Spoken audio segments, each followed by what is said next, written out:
Aujourd'hui, je t'invite à une écoute un peu différente. Que tu sois un jeune homme en pleine confusion ou une femme, mère, sœur, compagne, qui cherche à comprendre, cet épisode peut toucher quelque chose de fondamental. Ce que ton fils, ton frère, ton mec n'ose pas dire sur sa sexualité. Nous parlons souvent de désir, de plaisir et de performance, en particulier pour les hommes. Mais est-ce que nous parlons de ce vide après, du creux, du silence, de la peur de ne pas s'être senti à la hauteur, de la honte d'avoir ce sentiment que le corps n'a pas vraiment su, pas vraiment suivi. Depuis des années, certains jeunes hommes m'ont confié leurs fêlures, leurs doutes, leurs blocages, toujours à voix basse. Cet épisode est une passerelle, un espace pour remettre du vrai, du sensible, du vivant, vibrant, là où, si souvent, malheureusement, il ne reste que du doute. Bienvenue dans le podcast Voyage en Périnée. Ce podcast qui t'embarque là où ton corps, ton cœur et ta vérité se rencontrent. Je suis Anne Douchet-Morin, ancienne sage-femme et navigatrice au long cours.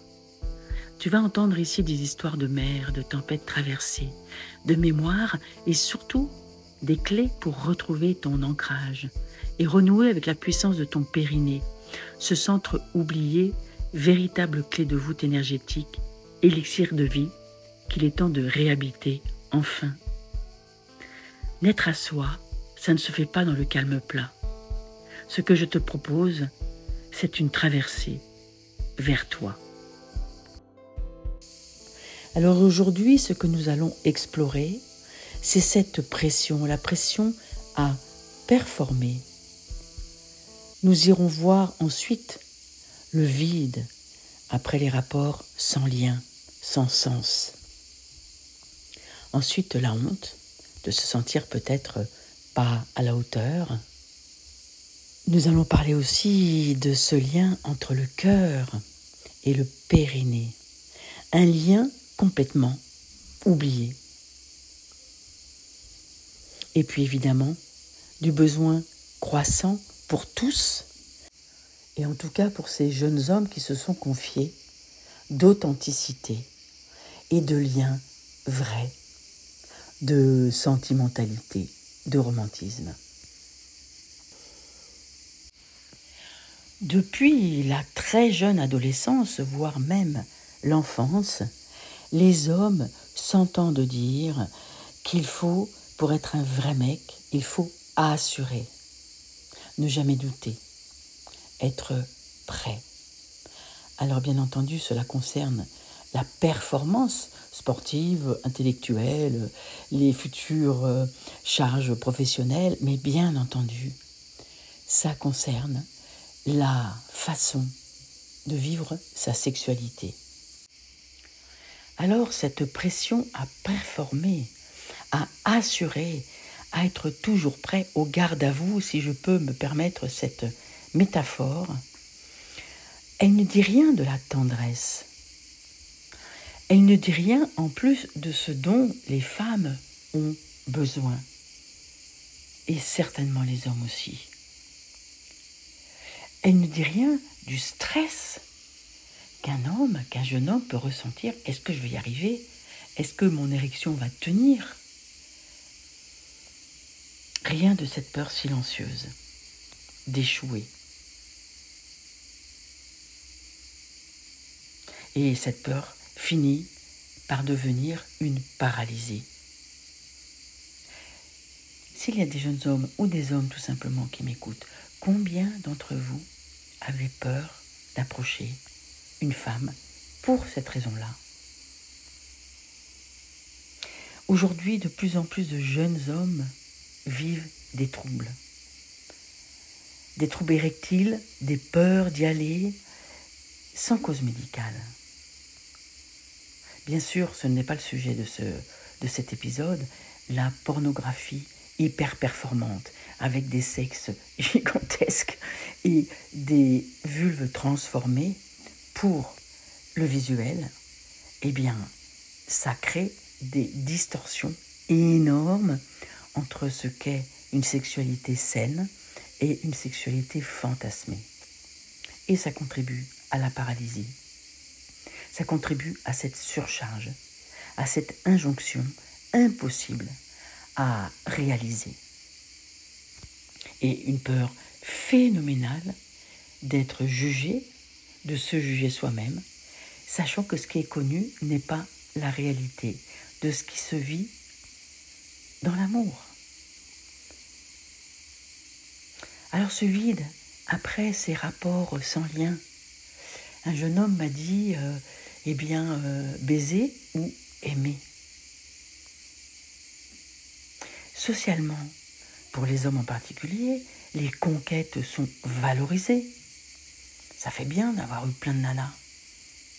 Mais dans l'intime, c'est quoi le goût qui reste après une relation sans sens, juste pour avoir justement baisé?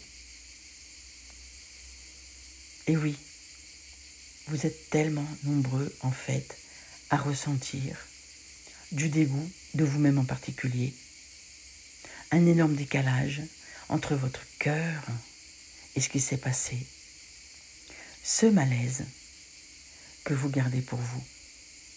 Et ça n'est pas tellement différent de ce que nous les femmes, nous vivons, avec ces injonctions, cette sexualité moderne, cette, j'allais dire polygamie, couple ouvert, ça fait tellement perdre l'ancrage,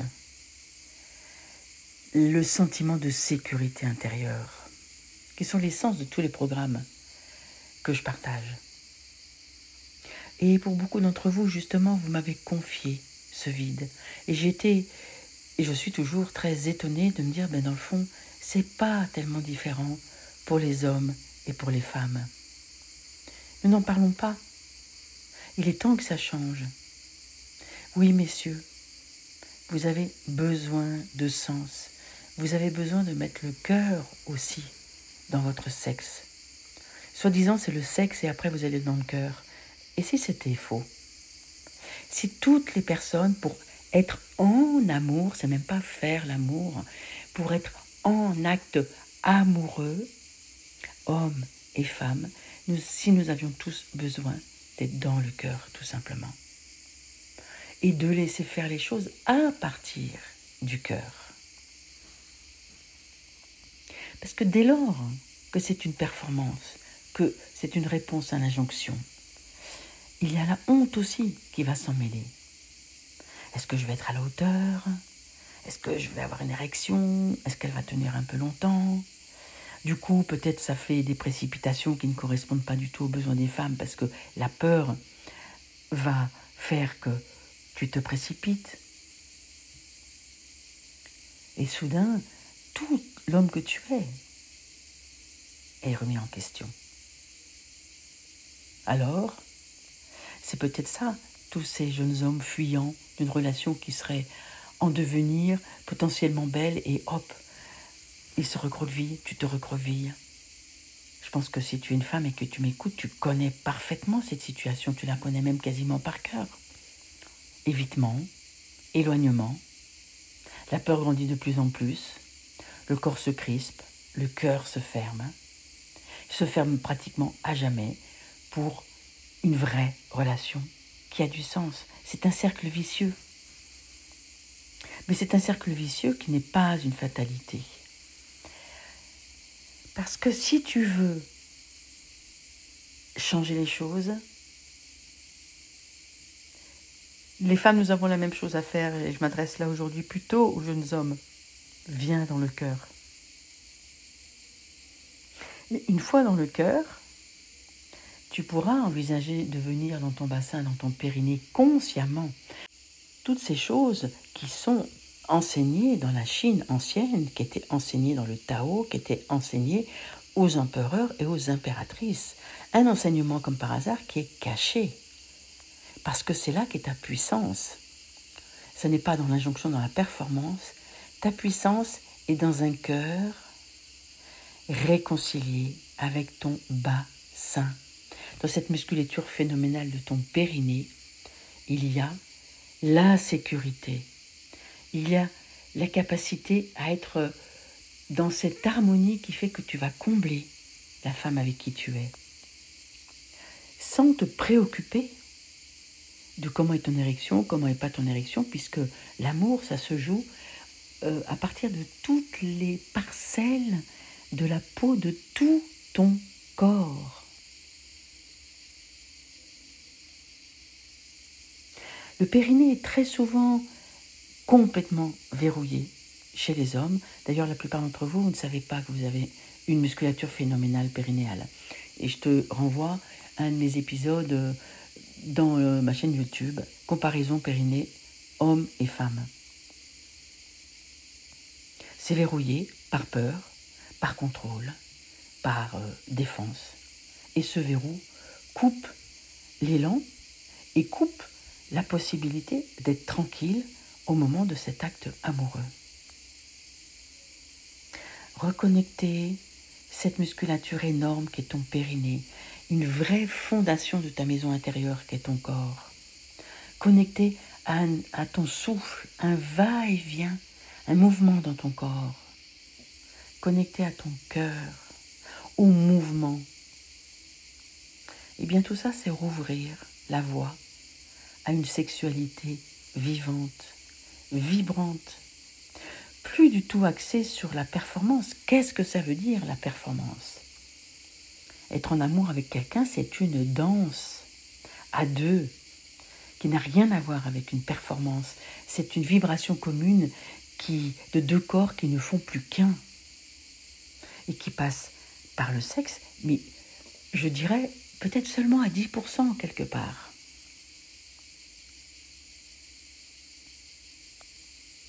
C'est une histoire de présence, de simple présence. Et la performance à ce moment-là peut complètement s'oublier, ça va s'installer tout simplement. Quand tu es avec une belle personne, avec laquelle tu as vraiment envie de joindre ton cœur, de connecter, de vibrer. Parce que, bien sûr, toi, jeune homme, toi, jeune femme, vous, les hommes et les femmes, nous avons tous besoin de vouloir autre chose, de l'authenticité, du lien, du romantisme, vibrer ensemble, du vrai, du lent, du simple, hors des fantasmes pornographiques et des images inabordables que tu as dans la tête. Ça demande de te poser avec toi-même avant de rencontrer quelqu'un, de faire le point avec ça, de respirer avec toi-même. Et là, évidemment que ça va devenir magnifique. Et c'est à contre-courant complet du monde actuel, du monde qu'on te montre, de cette sexualité où c'est absolument X fois par semaine, où c'est absolument avec une érection pas possible, où c'est avec des cris pas possibles. Non, en fait c'est faux ça, c'est une société de consommation, la société en particulier de la pornographie qui rapporte un pognon pas possible, qui nous a mis ça dans la tête, mais ce n'est pas la réalité. Donc ose être à contre-courant. Au fur et à mesure que je déploie cet épisode, j'observe à quel point je m'adresse autant aux hommes qu'aux femmes. C'est la même chose. Nous avons tous envie d'aimer, d'amour. Donc cet épisode, c'est pour donner aux uns et aux autres la force de tenir le cap. Tu dis oui. Le cap d'un « Bah non, j'y vais pas, là, mes copains, ils sont tous en train de me harceler pour « Ah, vas-y, va te la faire ». Non, tu ne ressens pas le désir de ça, tu dis non. Ce oui et ce non que nous, les femmes, nous avons tellement d'apprentissage à faire pour poser un vrai oui, un vrai non, écouter le corps, la réponse du corps, comment il vibre, comment il dit oui, comment il dit non. C'est pareil pour toi, jeune homme. Et ce qui est important, c'est d'être dans la conscience. C'est très rare, mais plus de personnes, plus d'hommes, plus de femmes se mettront dans cette conscience, plus ça va devenir une nouvelle normalité. Il n'y a pas besoin d'en faire beaucoup, il n'y a pas besoin d'en faire plus. Simplement, c'est être vrai. Avec son être, avec la vibration, avec son intuition, avec quelque chose qui pétille au niveau du cœur. Des vrais papillons dans le ventre, oui, avec le cœur. Avec la tête, avec un sourire qui se dessine sur les lèvres. Parce qu'une rencontre rare, mais vraie, est tellement infiniment nourrissante quand elle est vécue dans le corps entier, avec le cœur entier. Tout le monde peut y arriver. C'est accessible à tous. D'autant plus si chacun se pose pour regarder ses blessures, se regarder là où il s'est senti malmené, se regarder là où il n'a pas eu confiance en lui, où sa confiance a été bafouée. Tous mes programmes accompagnent pour traverser s'il y a des traumatismes, pour revenir dans la confiance du corps, pour revenir dans la confiance du bassin, dans la confiance d'aimer. Ce que j'enseigne à travers Voyage en Périnée ou la danse du Périnée, par exemple, ce n'est pas juste une conscience corporelle, c'est une conscience de soi, une réconciliation avec soi, avec son histoire et les traumatismes peut-être qu'on a vécus et qui peuvent ne plus être un frein, une entrave. C'est un retour à soi, une conscience corporelle et une ouverture vers une sexualité pleine, libre, habitée, authentique. Je te propose, si tu as écouté jusque-là, un petit exercice. Ferme les yeux. Pose-toi plutôt assis, assise. Et comment est ton corps plus ou moins agité après cet épisode? Souviens-toi de ta dernière relation. Est-ce que c'était un vrai oui? Un faux oui? Un non alors que tu aurais eu envie de dire oui? Sans jugement, ne juge rien. Ce qui est important, c'est juste de mettre un petit peu de conscience sur la dernière fois, peut-être une autre fois, peut-être une fois qui t'a blessé. Et ne pas te juger. Ça fait partie de ton expérience. Respire. Détends-toi. Et la bienveillance pour toi-même. Reconnais si tu as l'impression d'avoir été honteuse, puisque les femmes, vous êtes là aussi. Quelles sont les émotions avec lesquelles tu es restée? Et tout ce qui a pu se passer dans ta tête, là, tout de suite, eh bien, c'est un apprentissage. Tout ce qui n'est pas positif, eh bien, c'est un apprentissage pour ne pas le reproduire. La prochaine fois que tu sentiras ça à nouveau, c'est positif pour moi. Est-ce que ça va me faire du bien? Oui, grand oui ou non. C'est un apprentissage. Entraîne-toi à sentir comment ton corps te répond. Et puis tu pourras rejoindre mes programmes, me contacter si tu as envie d'aller plus loin. Je t'invite à t'inscrire à ma newsletter pour avoir toutes les informations. Le lien est en description. Merci d'avoir été là, merci de ton écoute et à très bientôt.